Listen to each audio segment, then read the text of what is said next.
Good morning student. Class 11th के 10th जो poem है हमारी बेटा, आओ मिलकर बचाएं, जिनकी लेखिका है निर्मला पुतुल। सबसे पहले हम निर्मला पुतुल का जीवन परिचय करते हैं। निर्मला पुतुल का संथाली साहित्य में महत्वपूर्ण स्थान है।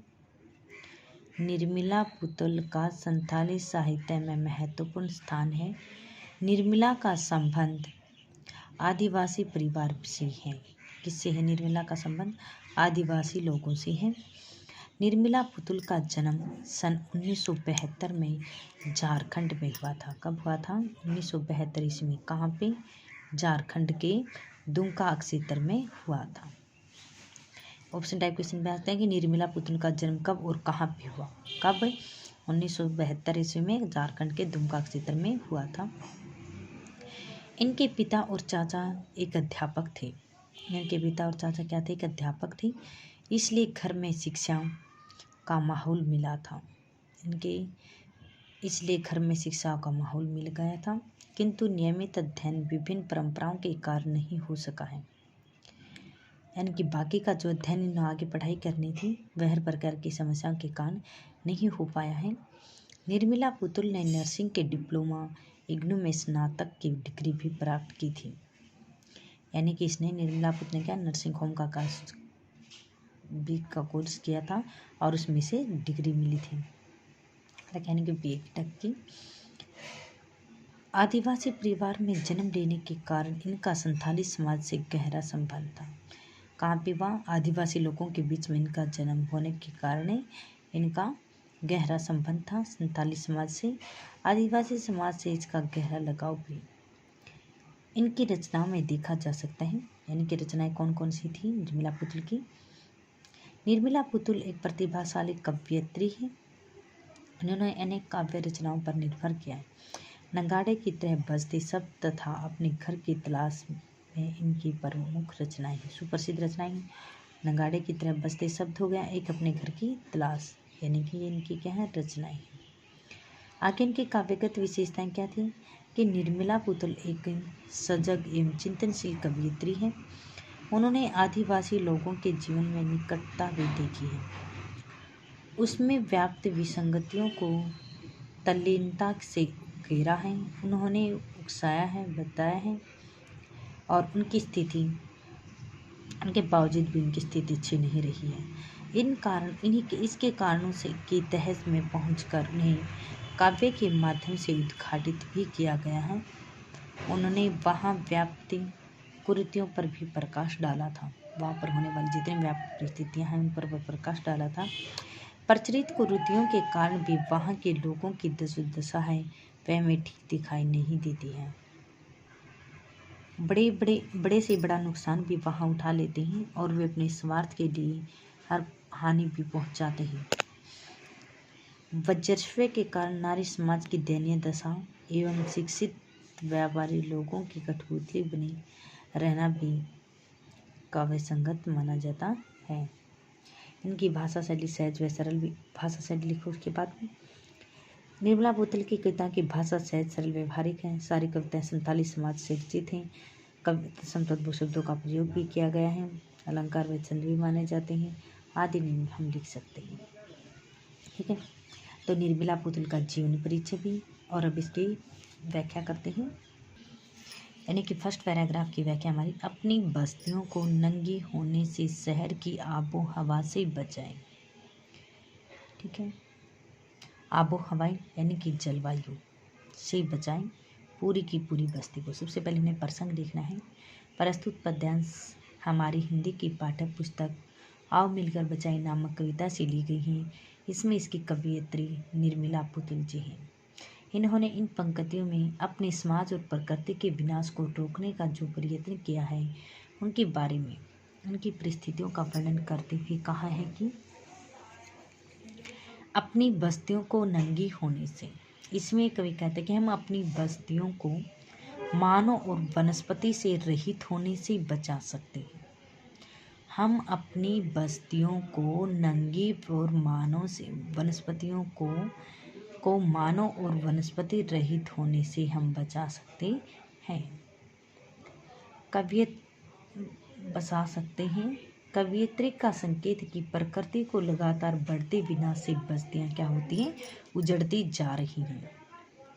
इसमें कवियत्री निर्मित प्रकृति के लगातार बढ़ते विनाश से, प्रकृति के लगातार बढ़ते विनाश के कारण हमारी जो बस्तियां हैं वह समाप्त होती जा रही हैं, वह उजड़ती जा रही हैं। यानी कि क्योंकि पेड़ पौधों को काट लिया गया है, पेड़ पौधों को काटा जाएगा तो हमारी जो है वनस्पति रहित हो जाएगी और इसी मनुष्य को क्या होगी, सांस लेने में कठिनाई महसूस होगी। शहर की आबो हवा से बचाएं, उसे बचाएं डूबने से। तो कह कि इसे शहर की आबो हवा से हम बचा सकते हैं। शहर में जो प्रदूषण की जलवायु फैली है उसे हम अपनी हरी भरी बस्तियों को भी बचा सकते हैं।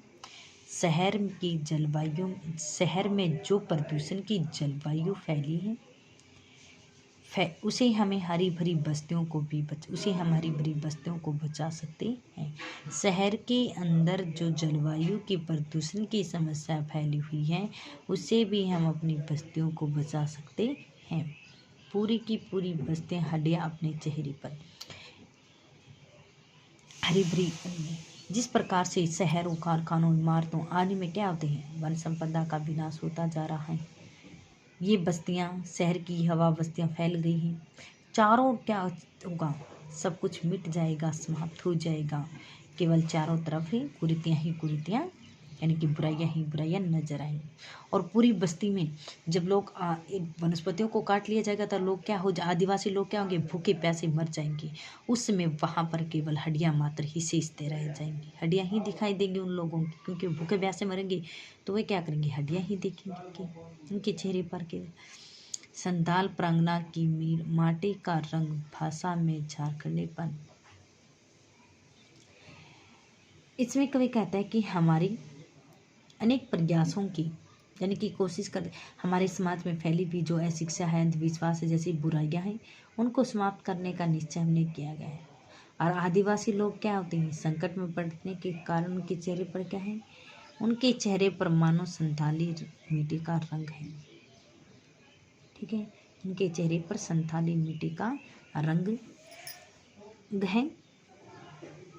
इसमें कवि ने कहा कि इससे हमारे क्या करते हैं, हमारी कोशिशों में से ही अपनी भाषा के क्षेत्र झारखंड के प्रभाव से हम क्या कर सकते हैं, उसे बचा सकते हैं। ये हमारा कर्तव्य भी है। और आदिवासी समाज की स्थितियों की, उनकी खुशियों को कायम रखने के लिए हमें क्या करनी पड़ेगी, भरसक कोशिश भी हम कर सकते हैं। तो ये हमारे इस पैराग्राफ की व्याख्या। अब इसके पीछे आंसर है। इसमें कवि कौन थे, निर्मला पुतुल जी। कविता का नाम क्या है, मिलकर बचाएं।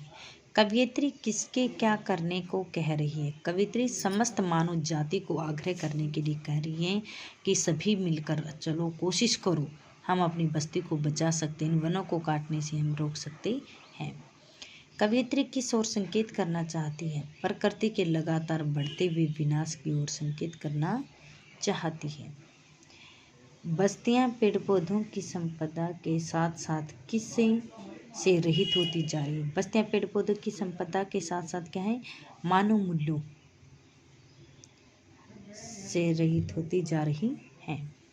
संथाली समाज में फैली बुराइयों के द्वारा कवियत्री क्या कहना चाहती है कि संथाली समाज में फैली जो कुरीतियां हैं, जो बुराइयां हैं, उनकी तरफ इशारा करते हुए कवियत्री कहते हैं कि चलो हम अपने प्रयास से ही अपनी पूरी की पूरी बस्ती को बचा सकते हैं।